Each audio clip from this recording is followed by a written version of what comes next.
സിമ്പിളായിട്ടുള്ള നൂഡിൽസിനെ നമുക്കൊന്ന് കോംപ്ലിക്കേറ്റഡ് ആക്കിയാലോ?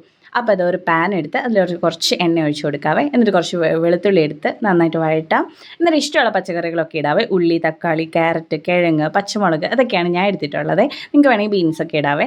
കുറച്ച് മുളക് പൊടിയും കുറച്ച് ചിക്കൻ മസാല ഇട്ടിട്ട് നന്നായിട്ട് മിക്സ് ചെയ്യാവേ. നന്നായിട്ട് മിക്സായി വരുമ്പം അതിലോട്ട് കുറച്ച് ഗ്രീൻ പീസും കൂടി ചേർത്ത് കൊടുക്കാം. ഇഷ്ടമുള്ള വെജീസൊക്കെ നിങ്ങൾക്ക് ഇടാവേ. നന്നായിട്ട് മിക്സ് ആയതിന് ശേഷം കുറച്ച് വെള്ളം ഒഴിച്ച് അടച്ച് വെച്ച് നമുക്ക് വേവിക്കാം.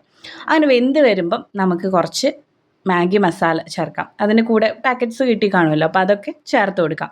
ഇതിലോട്ട് ഇനി ഉപ്പൊന്നും ആഡ് ചെയ്യണം. ഓൾറെഡി ഉപ്പ് അതിലുണ്ടാവും, മസാലയിലുണ്ടാവും. അപ്പോൾ നന്നായിട്ട് ഇളക്കി കൊടുത്ത് നമുക്ക് ക്യാബേജും കൂടി ഇടാവേ. എനിക്കിങ്ങനെ ഒരുപാട് ലോഡഡായിട്ട് വെജീസ് ഇടുന്നത് ഭയങ്കര ഇഷ്ടമാണ് നൂഡിൽസിലൊക്കെ. നിങ്ങൾക്കോ? അങ്ങനെ നമ്മളിത് മാഗി ക്യൂബൊക്കെ ഇട്ടിട്ടുണ്ട്. അതൊക്കെ ഇട്ട് നന്നായിട്ട് മിക്സ് ചെയ്ത് കുറച്ചും കൂടി വെള്ളം ഒഴിച്ച് അടച്ച് വെച്ചു. അങ്ങനെ അടച്ച് വെച്ചതേ നമ്മുടെ കുറച്ച് കോംപ്ലിക്കേറ്റഡ് ആയിട്ടുള്ള മാഗി അല്ലെങ്കിൽ നൂഡിൽസ് റെഡി ആയിട്ടുണ്ടേ.